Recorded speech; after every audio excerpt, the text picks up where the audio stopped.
Hello mga kaigo, welcome po sa ating YouTube channel na Criminology Talks. At ngayong video na ito ay tuturuan ko kayo kung paano i-attach itong mga polygraph components. At meron tayong model ngayon na si Mr. Ranara. Yun po, siya po ang Vice Corps Commander ng ROTC dito. At yung photographer na yan na nakangiti pa is siya po yung governor ng CGSO. Okay, so bago yan mga kaigo, gusto ko muna pong ipakita sa inyo at yung mga pangalan ng mga components na ito ng polygraph. So bali po ang polygraph dito sa PLT College is digital na po. So pwede pong itignan yung unlike yung traditional polygraph na mano-mano po ang pag-compute ng result. Dito po automatic computerized. Okay, so may kamahalan din So ito po yung components for pneumograph. So ang mini-measure po nito ay yung paghinga ng tao, yung inhalation and exhalation ng tao, yung breathing, So ito naman po, alam nyo naman, this is yung component para sa cardiograph. So ang mini-measure po nito is yung blood pressure natin and even pulse rate. So this is the blood pressure cuff. Okay. So ito nga pala is yung dalawang convoluted rubber tube, So ito namang component is para po ito sa GSR or tinatawag na galvano skin reflex. So ang mini-measure po nito is yung skin resistance ng tao kasi ang tao kasi may kuryente po yan sa katawan pero small amount of current lang o yung nami-measure through ohms, the smallest, hindi tulad voltage, malaki bagay yan. Okay? So ang tawag po dito is subject. Kaya lang nung umaten kami sa Cebu, kasi PNP ang nag-train sa amin, tinatawag nila itong examinee. Pero sa academe, we call him as a subject. So ang una pong i-attach natin is yung pneumograph, pangalawa po yung cardiograph and the galvanic skin o GSR components. Now dalawa po yan ito.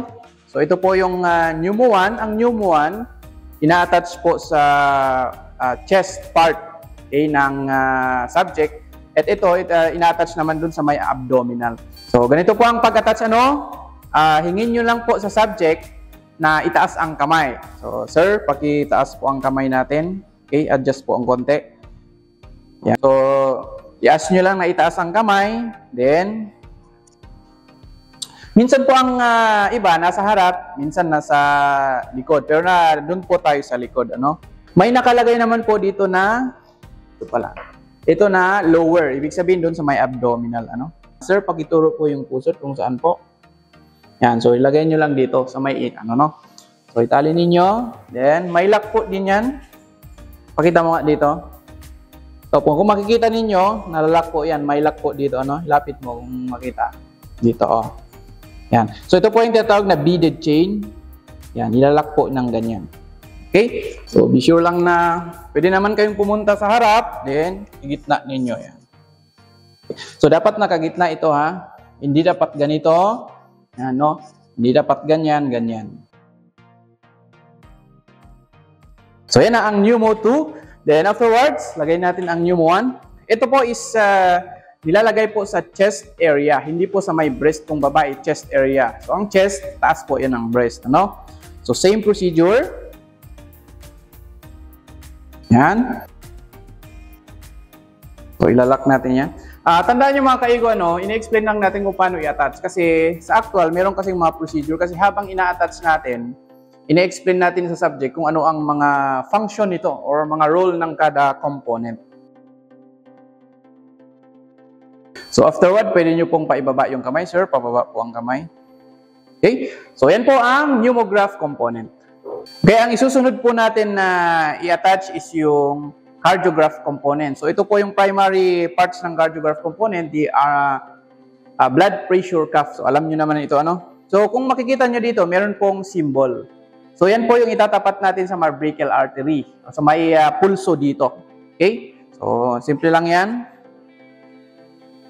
So yan yung symbol, Will natin doon. Yan yun na, i-attach na.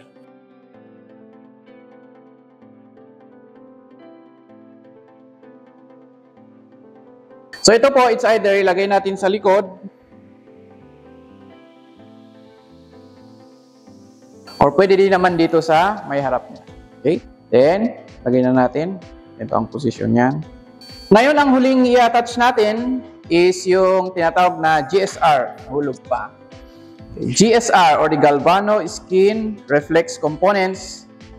So, ito po ang tawag sa mga ito is finger electrodes. Meron pong palm electrodes, meron tayo dyan yung dinidikit dito. Kaya lang, hindi po natin yan ginagamit kasi isang beses lang natin gagamitin yon, ang disposable. So, dito sa GSR component, kung saan nyo nilagay yung cardiograph component, hindi nyo rin pwedeng ilagay sa same hand. Dapat sa opposite hand or sa kabila. Kung nilagay nyo dito sa may kaliwa niya, dapat ilagay nyo doon sa kanan niya. Okay? Ngayon dito naman sa fingers, actually wala namang standard. Pero madalas nilalagay po sa index and the ring finger. Ang logic kasi dyan or the explanation is bawal po ilagay mo sa magkatabi.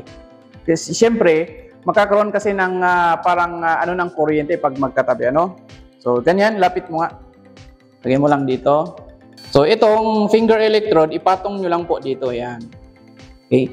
Tapos, hindi masyadong mahigpit, hindi rin masyadong loose.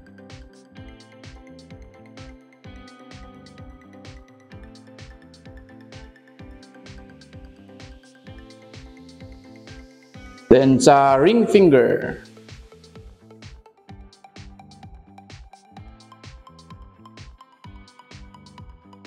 tapos, ang pag-rest nyo dito, hindi po nakaganyan. I-rest nyo po sa may armchair niya. O sa may arm ng chair. So, ayan. So, yan po ang pag-attach ng mga polygraph components. Okay? Ngayon, pagdating po sa pag-detach, ganito po ang rules dyan, napakasimple lang. Kung ano yung huli nyong nilagay, yun po ang una nyong aalisin. So, ang huli nating inilagay is the GSR component or galvanograph component. So, ang pangalawang aalisin, we have the cardiograph component kasi siya yung pangalawang inalis natin. At yung huling aalisin na siya nating unang nilagay is yung pneumograph component. Okay? So, yun lang mga kaigo and see you sa next video natin.